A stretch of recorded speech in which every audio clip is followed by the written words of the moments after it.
Good morning, ladies and gentlemen. I'm meadsy69 and welcome back to the channel. Today we're going to be having a look at the Panther II. I've previously said about the Panther II that it's not a great tank. It's not a great tank, and it hasn't been a great tank for quite a while. It needed a buff. It did need a buff. The armor was poor. I mean, the DPM's quite good, but it just doesn't perform on the battlefield. And then when I see that the Panther I was getting that armor buff and it made it completely OP, I just thought so many people would be disappointed because they're going to want to play the Panther I because it is a great tank now. And they're going to grind up the line to get to the Leopard. And they're going to be disappointed when they get to the Panther II because the Panther I it's OP. It's OP with the armor.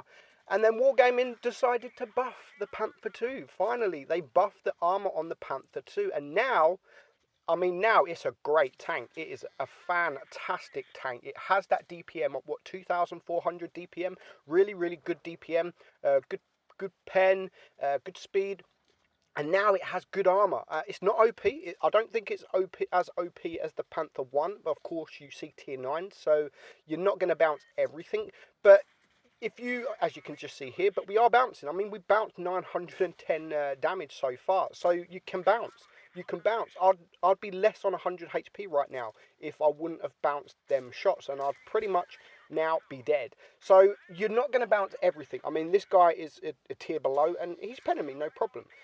So you're not going to bounce everything, but you can bounce, and that just makes all the difference. If you can get into the hold down position and hide your bottom plate, because your bottom plate is very weak, and so if you are showing your bottom plate, you can be penned. And obviously if you're flat on facing a tank, they probably will be able to pen your upper plate. But if you can use the gun depression, get hold down, and you will start bouncing in this tank. And as I've said, it makes all of the difference. It does. You can see there another bounce. We do get pretty lucky with that bounce, but we don't want to risk it now. We have a VK pretty much full hit points. Well, he is full hit points, and we are a one shot to him. So heavy tanks as such, I mean, it's going to be much easier for TDs and heavy tank to penetrate you. But if you can go with the mediums more reliably now and get bounces from their mediums. If you're rushing, if you're wiggling, then you will get them bounces. And I adore this tank. This is actually my first battle in this tank after it got buffed. So I was quite pleased with it. But we've actually got 3 games for you today. Now I have no choice but to risk it for a biscuit because I have the VK 100 coming around, and I would so prefer to go up against the T29 than a VK 100. So we can take a shot from this VK as well, which is what we do. We do get lucky only on 75 HP, but we are going to take this guy out. Now, I love these kind of tanks, the good rate of fire tanks, the Panthers, the T23E3s, the Comets. I love these good rate of fires. I prefer that than armor, to be honest, because it's fun. It's fun. It's the poking out. You can just poke up, poke down, and just keep taking them shots, just like we're going to do here with the VK. We're going to take a shot, poke back down, and then we can, if he was available, we can then poke up again. And the fact that you can shoot most tanks in your class, most heavy tanks, twice before they're reloaded, you only do around 200 or so damage. But this game, it's a 3-on-2. We do have to be careful because we are pretty low hit points, and we're going to try and get the shot there. We do miss, but he just fires. Not sure if he meant to do that or what, but he has now gone into hiding. But now it's a 3 versus 1. I don't know if I think one of our other medium is AFK. So we do have to be very careful, but we are winning on supremacy points quite a lot. So unless the VK goes towards C, we should have this in the bag. Even if me and my other mate there dies, then our AFK should be able to win as long as the VK don't cap C. But he is heading towards that. So with my heavy tank going towards the right side, I'm going to go towards the left side just to pincer him. The IS-3 can actually take a few shots from this guy. So I have no doubt that we are going to win this game nice and easy. So 945, we are going to poke forward now. We're going to risk it, and we should hopefully be able to take him out. 209, we leave him on 12, and I think he is on a reload, so we are going to risk it, and we're going to get that shot, and we're going to get the kill. So 3 kills, we do get a steel wall, 3,119 damage. We make a little bit of credits as well. So not a bad game, and I do think if I wouldn't have bounced them shots, that would have been a loss, without a doubt. I wouldn't have done the damage. The IS-3 would have been up pretty much against a full hit point VK and then an AFK. So I do believe we would have lost that game. So next up, again, I had this a couple of days ago, and again, it was a very enjoyable battle. It is on Canal.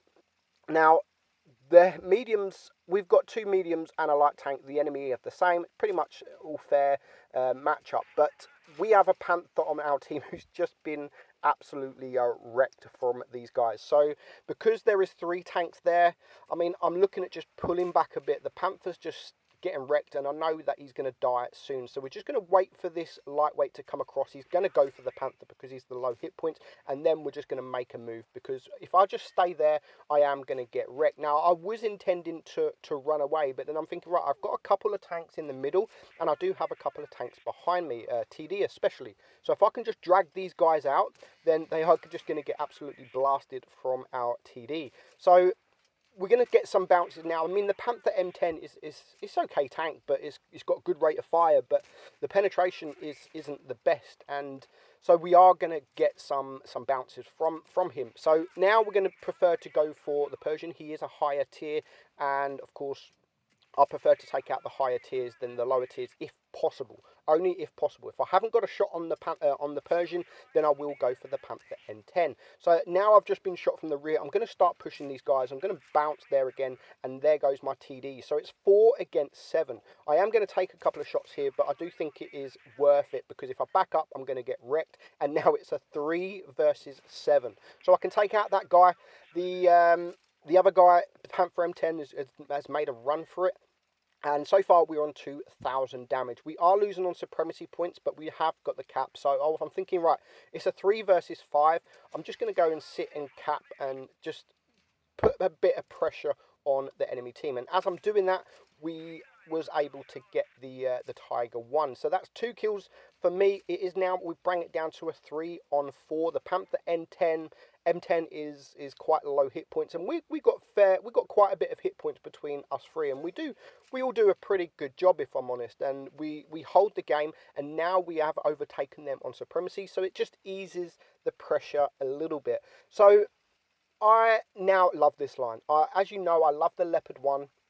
I think it's just a fantastic tank. It's my favourite tank in the game, and now that they've buffed this tank, I do honestly think that it's a really, really good line to go down. However, once you've played the Panther 1 and the Panther 2, you will get into, like, oh, I can bounce. So you might be expecting that from the Leopards, where that's not the case. The armour sort of reduces as you go up the tiers. So as you can see here, the WZ111, he's a big TD with good pen, and we still managed to bounce him, and we bounce again. So we've bounced 1,340 block damage this game, which again, I would be almost dead. I'd be almost dead, again, around about 100 HP left, but we are going to take him out for our 4th kill, just as I think it's our Lerva can take out that other guy. So again, we get a nice ace, 3.5k damage. Again, nice credits there. We get the ace Top Gun, and we get the high caliber medal. Well played for the Lerva as well. 3 kills, just over 2.5k damage, and the Tiger 2 did a pretty good job as well. So we do have one more, and it is Honorless, and he's going to just showcase just how brutal this tank can be. I don't think he's going to bounce too many. He is going to bounce. He is going to bounce, and it is going to make some difference. But it's the damage, and with the rate of fire, if you can get the block damage, if you can get yourself into decent positions, then you're just going to keep firing that gun. I mean, he's got a 6-second reload. He might be running calibrated shells. I'm not 100% sure. So it is the new map. and he's pushed towards the left side, but he doesn't want to push too much. Now, again, because it's a German tank, the accuracy is pretty good, and you're going to see some of that in this battle. So he's pushed the middle. You can see that there are quite a few tanks to the left. There's quite a few tanks to the right. So he has a choice. He has a choice either to go for the heavies or to go for the mediums. He's going to go for the TD, in fact, who just takes out the Bulldog. So he knows he was on a reload, and here comes the T-49. So there's 3 tanks now up on the left side, and there is only, I mean, his team are all around this side of the map. So if they can push these medium tanks, then they can probably clear them very quickly. But he's in a great position now where he's getting these side shots, and because there's loads of tanks in front of these guys, they just don't want to know. But that is already now 2 tanks down for his team. The T-49 is pretty low hit points, so he is going to take him out for his first kill. 1187 hit points, and it just makes it a little bit easier now. But there is still a few heavy tanks and TDs around this, and as you can see, he does get a nice bounce again, and he's going to get pushed by the Dracula. Bad decision from the Dracula. I think they should have pushed the other team. It is a 4-on-5. So maybe they should have pushed the lower hit point tanks instead of going for the full hit point tank. So this IS-3, I think he's actually, he is stock, and he pretty much misses all of his shots. He's not a great player. He's not a great player. He's just backing up, and he's completely missing his shots. He's going to back up again, and I think he's going to shoot again, and there he goes. Now, he can shoot him a couple of times. He is getting shot now from the WZ-111, so he does have to be careful not to lose any more hit points. It's a 3-on-5, so there's still quite a lot of work to do, but he's bringing the IS-3 now down to a 1-shot. He can poke forward, and he's going to take him out for his second kill, just as the Su-101 dies. So they've made it now a little bit easier. Here comes the Dracula. He does get a nice shot, nice high roll there, bringing him now down to a 1-shot, and it's a 3-on-3. The Tiger II there has got plenty of hit points. The Tiger, there is a Tiger 1 on the enemy team who is full hit points, but he makes the right decision here. He absolutely makes the right decision in rushing this WZ. He's going to get the shot on the way, and because of the rate of fire, you can do things like that. You can, what is 6 seconds? He does get a shot from the WZ, but he does manage to get behind, and he doesn't lose too much hit points. I mean, he's blocked 680 damage so far, which is more than the hit points he has left, so it has definitely helped. And now he's just going to try and farm this this Tiger 1 now. Now, he does have to be careful because the Tiger 1 has a great rate of fire as well. It's got good bend, so he does need to be very careful, but he does have help as well. So he's going to get a bounce. As you can see, he's going to get one more shot in on the Tiger before his T-32 takes him out. Now, watch this accuracy now. This is what these German tanks can do. Just quick fire, bang, see you later, Dracula. So that is the Panther II, guys. It is such a nice tank now. Much better than it was before. That armor buff was just, it needed it. It needed it, and now it's enjoyable. You can go grind the line and have some fun. Hope you enjoyed it. I'm Meadsy, and I'll catch you.